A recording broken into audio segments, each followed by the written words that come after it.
Me friends and ఫ్యామిలీతో సరదాగా బయటకు వెళ్ళటానికి కారు లేదా అయితే వెంటనే ఈ నెంబర్కి కాల్ చేయండి.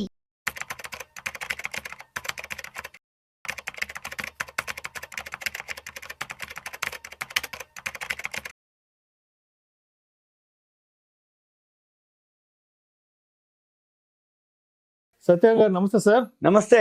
సత్యన్ గారు, EPFO employees provident for organisation, దీనికి సంబంధించి కేంద్ర ప్రభుత్వం రెండు కీలకమైన సర్వీసులకు సంబంధించిన అనౌన్స్మెంట్ కూడా చేయడం జరిగింది. ఒకటి వచ్చేసి పేరు మార్పు, రెండవది అకౌంట్ కి సంబంధించిన ట్రాన్స్ఫర్. సో దీనికి సంబంధించి కేంద్ర కార్మిక శాఖ మంత్రి అనౌన్స్మెంట్స్ కూడా చేశారు.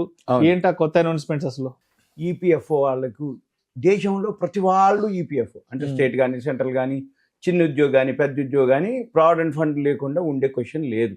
ప్రావిడెంట్ ఫండ్ ఉండు అంటే జాబ్లో జాయిన్ కాగానే ప్రైవేట్ ఆర్గనైజేషన్ కానీ గవర్నమెంట్ ఆర్గనైజేషన్ కానీ చిన్న కంపెనీ కానీ పెద్ద కంపెనీ కానీ జాయిన్ అవ్వగానే ప్రావిడెంట్ ఫండ్ అకౌంట్ ఓపెన్ చేయాలి. మళ్ళీ కొంత అమౌంట్ షేరింగ్ ఉంటుంది, అంటే మేనేజ్మెంట్ కొంత, యాజమాన్యం వీళ్ళు కొంత, అది జమ అవుతూ ఉంటుంది. దాని మీద ఇంట్రెస్ట్ రావడం జరుగుతుంది. ఇదంతా జనరల్ కామన్. కాకపోతే ఎక్కువ శాతం దీని మీద చాలామందికి అపోహలు ఉన్నాయి. ఎందుకు? సర్వీసెస్ ప్రాబ్లం, వీళ్ళు ట్రాన్స్ఫర్ కావటం, అంటే ఇప్పుడు కొన్నాళ్ళు పనిచేస్తాడు, ఇంకో దగ్గరికి వెళ్తాడు, ఈ ప్రావిడెంట్ ఫండ్ అకౌంట్ అక్కడ ఆగిపోవటం, బ్లాక్ అయిపోవటం, చేంజ్ కాకపోవటం, ఇబ్బంది పడటం, ఆ అమౌంట్ ఎంత ఉందో తెలియకపోవటం, ఈయన అమౌంట్ జమ అయిపోతుంటుంది, కట్ అయిపోతుంటుంది, కానీ ఈయనకు అప్డేట్ రాదు, ఈయనకు సర్వీస్ ఇచ్చే వాళ్ళు ఉండరు. అవన్నీ ఇప్పటి వరకు చాలా అనుభవిస్తున్నారు. ఈ ఉన్నటువంటి ఏదైతే ఉంటుందో ఒకటే ఉంటుంది పెద్ద ఆఫీసు. ఇక్కడ హైదరాబాద్కి వచ్చేటప్పుడు బర్కత్పుర, అప్పుడు తెలంగాణ ఆంధ్రప్రదేశ్ రెండింటికి కలిపితే కూడా ఒకటే ఉంది ప్రావిడెంట్ ఫండ్ ఆఫీసు. ఈ బర్కత్పురాలో ఏదైతే ఉందో హైదరాబాద్లో ప్రతి వాళ్ళు ఏదైనా ఉంది అంటే బర్కత్పుర ఆఫీస్కి వెళ్ళాల్సిందే. ఇప్పుడు ఆంధ్రప్రదేశ్ విడిపోయినాక ఆంధ్రప్రదేశ్ వాళ్ళకి నాకు ఐడియా లేదు, మళ్ళీ విజయవాడ ఉందో అమరావతి గుంటూరు ఎక్కడ ఉందో ఐడియా లేదు నాకు. ఓకే, కానీ చెక్ చేసుకోవచ్చు, అక్కడెక్కడో ఒక ప్రావిడెంట్ ఫండ్ ఆఫీస్ ఉంటుంది. అయితే ఉన్న ఆఫీసు టైమింగ్స్ ఉన్న ఆఫీస్ వాళ్ళు సర్వీస్ ఇవ్వలేరు. ఎందుకోసం అంటే ఇక్కడున్న వాళ్ళకి వీలవుతుంది, మొత్తం ఆంధ్రప్రదేశ్కి అంటే అప్పట్లో తెలంగాణ ఆంధ్రప్రదేశ్ మొత్తం అంటే ఏ స్టేట్లో ఎక్కడ ఏ విలేజ్లో ఉన్నా ఏం జరిగినా బర్కత్పుర హైదరాబాద్ రావాల్సిందే. బర్కత్పుర హైదరాబాద్ వస్తే ఏం జరుగుద్ది?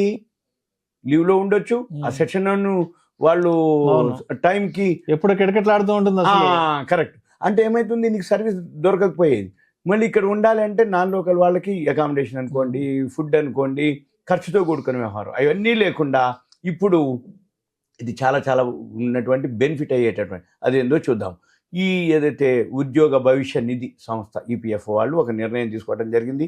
దీంట్లో ఎవరైతే పిఎఫ్లో ఉన్న వాళ్ళ యొక్క చందాదారులు అంటారు వాళ్ళ యొక్క పేరు కానీ డేట్ ఆఫ్ బర్త్ కానీ ఏవైతే మాడిఫికేషన్స్ ఏం జరుగుద్ది అంటే ఒక్కోసారి ప్రూఫ్ లేకపోతే ఏదో డేటు ఎంటర్ చేయటం, తర్వాత అవి ఒరిజినల్స్ పెట్టేటప్పటికి ఇవన్నీ మొదట్లో ఏం తెలియదు, కానీ క్లెయిమ్స్ విషయంలో కానీ ఏదైనా జరిగినప్పుడు ఈ డేట్ ఆఫ్ బర్త్లు కానీ అవన్నీ జరిగి ఆగిపోతాయి అనమాట, పెండింగ్ పడుతూ ఉంటాయి.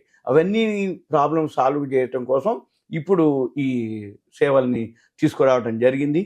అయితే యజమాని అంటే ఎంప్లాయర్ కానీ లేకపోతే ఈపీఎఫ్ఓ ఆమోదం లేకుండా, అంటే ఏంది, అప్పుడు ఏదైనా చేంజ్ చేయాలంటే మేనేజ్మెంట్ ఎంప్లాయర్ ఆమోదం కానీ ఈపీఎఫ్ ఆఫీసు ఆమోదంతో జరిగేది.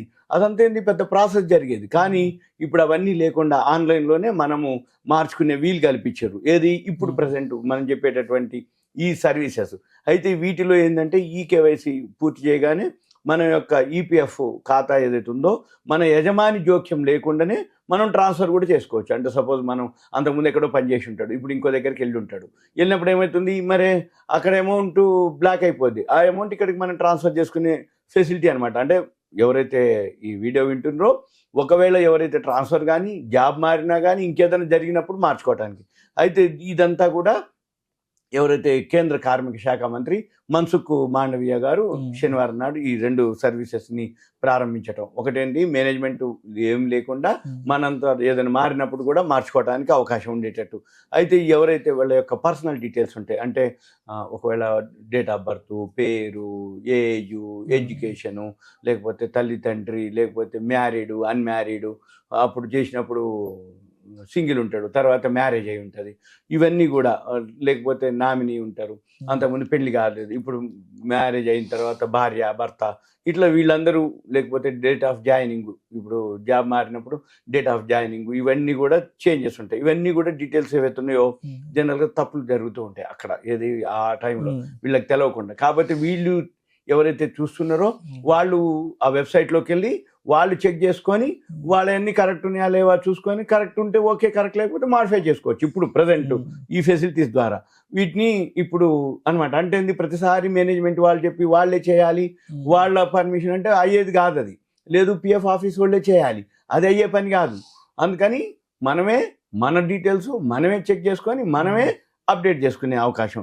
ఇదంతా కూడా 2017 అక్టోబర్ 1 తర్వాత ఎవరైతే ఈ యూఏఎన్ చందాదారులు అంటారు, వీళ్ళు ఈ కొత్త ఫెసిలిటీస్ని ఉపయోగించుకోవచ్చు అని అనమాట. ఎవరైతే ఈ చేంజెస్ డీటెయిల్స్ ఏవైతే మార్చుకోదలుచుకున్నారో ఇటువంటి వాటికి ఎలాంటి సపోర్టింగ్ డాక్యుమెంట్స్ అవసరం లేదు అని చెప్పడం కూడా జరిగింది. అయితే 2017 అక్టోబర్ 1 కంటే ముందు ఎవరైతే ఇందులో జాయిన్ అయిన వాళ్ళు ఉన్నారో వాళ్ళందరూ కూడా ఈపీఎఫ్ ఆమోదం అవసరం లేకుండా కూడా యాజమాన్యం కూడా మేనేజ్మెంట్ కూడా ఈ మార్పులు వాళ్ళు చేసుకోవచ్చు, చేయొచ్చు అనేది చెప్పడం అనమాట. అయితే వీటికి సంబంధించిన ఏదైతే డాక్యుమెంట్ సపోర్టింగ్ డాక్యుమెంట్స్ ఏవైతే ఉన్నాయో అవి కూడా తగ్గించినట్లుగా చెప్పడం జరిగింది. అయితే వీటన్నిటితో పాటు ఆధార్తో లింకు చేయనటువంటి మాత్రం అవి ఫిజికల్ డాక్యుమెంట్లు ఇవ్వాలి. అంటే 99.99% లేవు, అన్ని పాన్ ఆధార్ లింక్ అయిపోయినాయి సెల్కి. ఒకవేళ ఎవరైతే ఆధార్ లింకు లేకుండా కనుక ఉంటే అప్పుడు మనం ఫిజికల్ డాక్యుమెంట్లు ఇవ్వాల్సి ఉంటుంది. అప్పుడు వాళ్ళు ఏం చేస్తారు, వెరిఫికేషన్, ఆ ఫిజికల్ డాక్యుమెంట్లు వెరిఫికేషన్ అయిపోయిన తర్వాతనే వాళ్ళు పర్మిషన్ ఆమోదం చేయాల్సి ఉంటుంది అనమాట. అయితే ప్రజెంట్ మాత్రం ఇప్పుడు ఏవైతే కంపెనీలు ఉన్నాయో వాళ్ళు ఎంప్లాయీ జాయిన్ కాగానే వాళ్ళ యొక్క మ్యారేజు, ఎడ్యుకేషను, ఆ యొక్క వివరాలన్నీ కూడా ఎంటర్ చేసేటప్పుడు కొన్ని తప్పులు జరుగుతూ ఉంటాయి. ఈ తప్పుల్ని కరెక్షన్ చేయడానికి ఆన్లైన్లో రిక్వెస్ట్ పెట్టాలన్నమాట. వీళ్ళు ఈ రిక్వెస్ట్ పెడితే వాళ్ళంతా రిక్వెస్ట్ పెట్టిన తర్వాత, రిక్వెస్ట్ చేసిన తర్వాత ఈపీఎఫ్ఓ వాళ్ళు ఆమోదం, మళ్ళీ వాళ్ళు కోసం అంటే వీళ్ళు కరెక్షన్ చేసి రిక్వెస్ట్ పెడితే ఈపీఎఫ్ఓ వాళ్ళు ఆమోదం పెడితే ఇదంతా కూడా జాయింట్ డిక్లరేషన్ అంటారు అనమాట. ఇదంతా కూడా ఒక్క 2024-25లోనే 8 లక్షల రిక్వెస్ట్లు వచ్చినాయి ఇట్లాంటి. అయితే ఈ 8 లక్షల రిక్వెస్ట్లు అన్నీ కూడా అంటే తెలియపరచడం అంటే అంతమంది ఇబ్బంది పడుతున్నారు చేంజెస్ కోసం. ఈ నిర్ణయంతో 45% మందికి ఇమీడియట్గా ఫ్రీ అయిపోతారు. అంటే వీళ్ళే ఆ వెబ్సైట్లోకి వెళ్తారు, వాళ్ళ తప్పులన్నీ మేనేజ్మెంట్ ఈపీఎఫ్ఓ పర్మిషన్ లేకుండానే మార్చుకోవచ్చు అనేది అనమాట ఇప్పుడు. అయితే దీంతో పాటు ఒక 50% కరెక్షన్లు అన్నీ కూడా ఇక్కడ మేనేజ్మెంట్ దగ్గరే క్లియర్ అయిపోతాయి. ఇది రానున్న రోజుల్లో ఎవరైతే సభ్యులు కానీ అభ్యర్థులు కానీ చందాదారులు ఉండరో వాళ్ళ యొక్క అన్ని పెండింగ్లో కనుక మేనేజ్మెంట్ పెండింగ్లో ఉంటే వాళ్ళు ఈ పాతదంతా డిలీట్ చేసి కొత్త యాప్ ద్వారా కొత్త దాంట్లో ఆటోమేటిక్గా ఈ ఫెసిలిటీస్ని ఉపయోగించుకోవటం అని కూడా చెప్పేయడం జరిగింది. ఇకపోతే ఉద్యోగం మారినప్పుడు ఈపీఎఫ్ అకౌంట్ అసలు సులభంగా ట్రాన్స్ఫర్ చేసుకోవచ్చు. అంటే అక్కడి నుంచి ఇక్కడికి. అయితే ఈ కేవైసీ పూర్తి చేస్తే ఎవరైతే చందాదారులు ఉన్నారో వాళ్ళు డైరెక్ట్గా ఆధార్ ఓటీపీ ఎంటర్ చేస్తే మేనేజ్మెంట్ జోక్యం లేకుండానే వీళ్ళే ఆ అకౌంట్ని వీళ్ళకు ట్రాన్స్ఫర్ చేసుకోవచ్చు. అది మెయిన్ బెనిఫిట్ అనమాట. అయితే ఎవరైతే ట్రాన్స్ఫర్ రిక్వెస్ట్ అయితే ఇప్పటి వరకు అప్పుడు ఏమైందంటే వాళ్ళ దగ్గరే ఉండేది రిక్వెస్ట్ పెట్టేది, వాళ్ళు ఏం చేస్తారు, ఇక చూస్తాం, చేస్తాం, పంపిస్తాం అని పెండింగ్లో ఉండేది. ఇటువంటి అన్నీ ఇప్పుడు అవసరం అనుకుంటే అందులో డిలీట్ చేయటం, మళ్ళీ ఫ్రెష్గా వీళ్ళంతటా వీళ్ళే ట్రాన్స్ఫర్ పెట్టేసుకుంటే సింపుల్గా అయిపోతుంది. ఇదంతా కూడా అంతకుముందు 12-13 రోజులు ఏది ఈపీఎఫ్ అకౌంట్ ట్రాన్స్ఫర్కి. ఈ నిర్ణయంతో అదంతా టైము ఫ్రేమ్ తగ్గిపోద్ది. అంటే 12-13 రోజులు ఏమి లేకుండా ఇదంతా ఏంది, బ్యాంకింగ్ వ్యవస్థతోటి సమానంగా ఈపీఎఫ్ఓ కూడా సేవలు అందించడమే లక్ష్యం అని. అంటే ఏంటి, బ్యాంకింగ్ సర్వీసులు ఎట్లంటే ఫాస్ట్గా ఉంటాయి, అలానే ఈపీఎఫ్ఓ ఇప్పటివరకు అటువంటి సర్వీసెస్ లేవు. అలానే మేము కూడా ఈపీఎఫ్ఓని తీసుకురావాలి అని ఆయన చెప్పడం జరిగింది. ఈ సర్వీసెస్ అందించడం కోసమే అనేక చర్యలు ఈపీఎఫ్ఓలో చేపడుతున్నట్టుగా మంత్రి గారు వివరించడం జరిగింది. ఇది సింపుల్గా ఈపీఎఫ్ఓకి. ఇంకా ఇంకొక విన్నపం, ఎవరైతే ఈ వీడియో వింటారో చూస్తారో, బాబు మీరు దయచేసి నాకు కాల్ చేయొద్దు.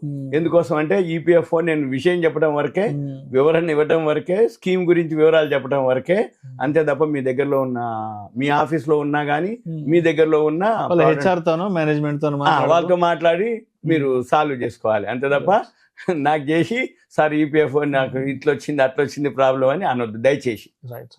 Thank you.